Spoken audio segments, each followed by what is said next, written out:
PAPR. What is PAPR? PAPR is a positive air pressure respirator or powered air purifying respirator. Actually, it starts from old industrial concept. Initially, it was an industrial product to prevent inhalation of suspended contaminants from the air. There was a safety hierarchy of controls defined long back, and here is one representation.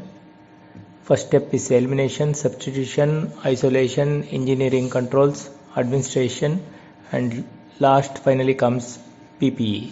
This PAPR was actually a part of PPE and at the tip of the safety hierarchy of controls. Long back PAPRs were made in India, and here is one example. You can see that it is mentioned as hood with motor.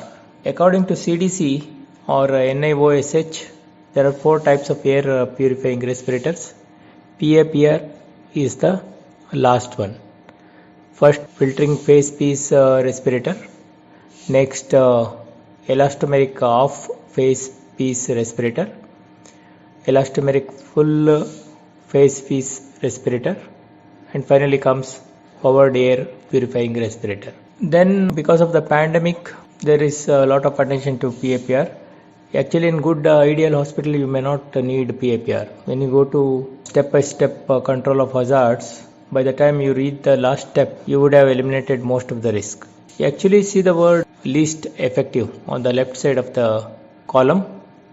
Most effective is elimination stage and least effective is PPE stage. So, elimination the most important step, physically removing the hazard, and in between comes engineering controls like installing fans, ACs and exhaust fans to control the flow of air. Great deal of information is there in respiratory protection program as given in the link. Unfortunately, as you can see above, most of the things are not easily possible or already optimized except the last one, which is PPE. In short, the best is to inhale locally filtered air. Right? That's what I feel. For that purpose, PAPR is the need of the hour. There are certain problems with the mask. Those who are using it can tell you about that. They make breathing difficult to some extent, and your beautiful face is obscured. Patient cannot make out your empathy or smiles. Fitting the mask is difficult. You may not get a correct fitting mask. Air seal around the mask is not always secure. You have to adjust the mask every time before starting working. You have to check air seals. Fitting of the mask, as we know, takes a lot of time and expert guidance. Also, N95 masks require an initial and periodic fit testing. Means once you do fit testing, you have to repeat it at least once in 6 months. There is a possibility of being compromised by an improper fit because of, for example, facial hair. N95 mask cause heat and moisture buildup and not suitable in hot, humid environment.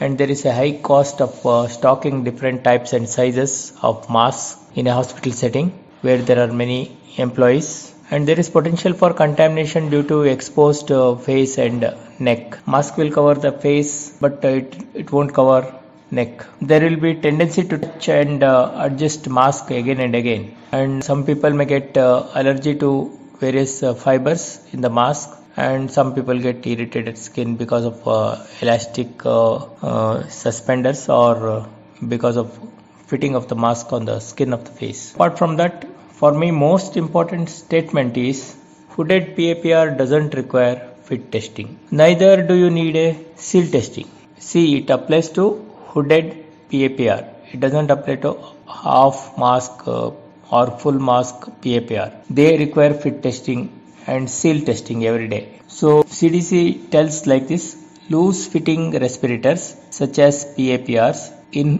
which hood or helmet is designed to form only a partial seal, or hoods which seal loosely around wearer's neck or shoulders do not require fit testing. So one size fits all. That is quite possible. Now let us see various parts of the PAPR. This image shows the parts of ready-made or out-of-the-shelf PAPR. We'll come back to the image in greater details. You can see there is a blower unit and there is a pipe connecting to a helmet or hood. This is a industrial unit in which blower unit is usually attached to a belt to be worn around user's waist, and some PAPR system also includes straps which can be attached and worn like a backpack. That's what I am planning. Backpack is better to balance the weight of the system. And this blower unit will have many parts: battery pack, motor and filter. Usually these filters are changeable and they block the contaminants. The blower unit will have a battery which runs a pump. Pump will suck the air in through the filter and pushes the clean air up through the hose into the helmet or face piece. Helmet is usually loose fitting. It doesn't require tight seal. A good positive pressure will be there inside the hood or helmet, and headgear can be adjusted for a secure fit. The filtered clean air is pushed into the helmet, providing the wearer with fresh cool air, which enables easier breathing and reduces heat and moisture buildup. Positive pressure will be there inside the helmet, which will keep the airborne contaminants out of the helmet. After being inhaled and exhaled, it will come out of the helmet from different areas. So there is usually no chance of inhaling contaminated air.